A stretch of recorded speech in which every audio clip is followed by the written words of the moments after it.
Hello, here's the question number 9. It reads in the following figures, electric field lines of some electrostatic fields are shown. Which of them are incorrect representations? So A, B, C, D, there are four field lines that have been drawn. We need to identify the incorrect representations. First case, let's consider it is of two infinitely large charged layers. So they are charged sheet infinitely large. So this is positively charged, this is negatively charged. So field lines has to go from positive charge towards negative charge. They are going. And field lines are going to be horizontal, so they are horizontal as well. But there's one issue if you can identify that. The issue is the field lines have been shown of different spacings. That means it says the field density is here is less, where it is more denser over here. So it's trying to say the field strength upside is lower and lower side is higher. That means strength is increasing as you go down. But we know if we move in this manner, field should not change. Hence, this is going to be a wrong or incorrect representation. Hence, it will become our correct answer because it's not correctly representing the field lines because the field lines spacing are not uniform or equal spacing is not there. So A will be a incorrect representation. Got it? Now come to the B option. If you look at B carefully, this says point charge in a neutral conducting shell. So the shell was neutral but it is conducting and the charge has been placed inside.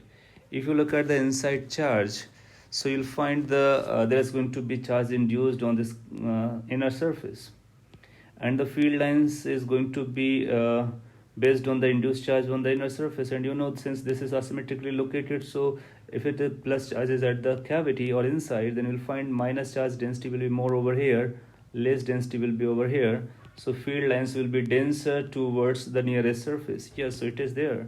And these field lines has to be go perpendicularly. Yes, it is going. So inside field lines are properly drawn.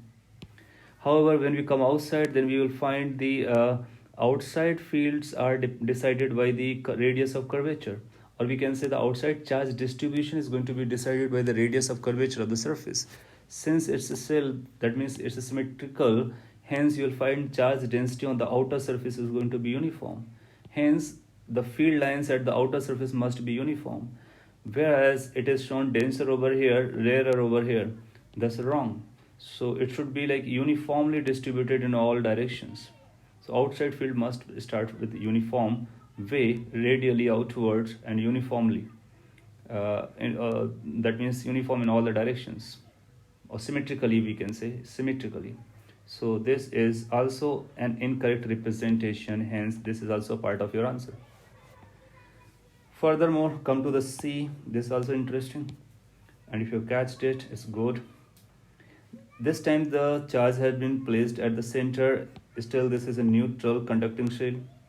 If you place the charge at the central, then you'll find these field lines inside is going to be symmetrical because induced charge on the inner surface is going to be symmetrical, uniform on the surface.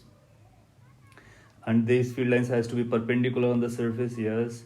Outside charge density is going to be uniform depending on the uniform because it depends on the radius of curvature, and the radius of curvature is going to be same for all the points. And the field lines has to be radially outward, so they have been shown properly. But still there is one issue. Can you identify that issue? That's very important point.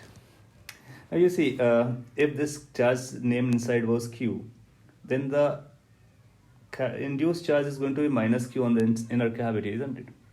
Then on the outer surface, or it is on the outer side, it must be plus Q, uniformly distributed all the locations. Then you will find the number of field lines created by this plus Q must be same as the number of field lines created by this plus Q.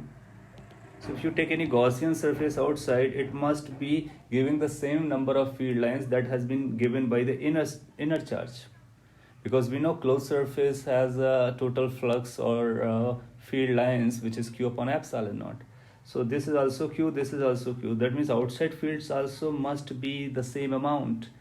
But in this picture, Corresponding to this field, it has not been shown that there's going to be field. Corresponding to this field, it has not shown that there's going to be field. Similarly, there has to be field here as well, here as well, here as well. So the number of field lines will be properly drawn. That means C option is also of the category of incorrect representation. Hence, it is going to be the part of your answer.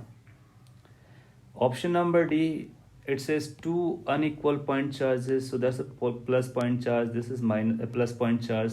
They are not equal in magnitude. So the field will not be zero at the center point. It will be shifted in one direction. And then you'll find field lines is coming radially outwards, and then deviating like this the way they should. And at between line joining between the two, somewhere field is getting zero as well. So here it is drawn properly, and since they are unequal, so the field lines are unequal. So D is drawn properly. That means that is correct representation. But we are looking for incorrect representation, so D should not be marked as an correct answer. Hence, we will get A, B, and C as our correct response. Thank you.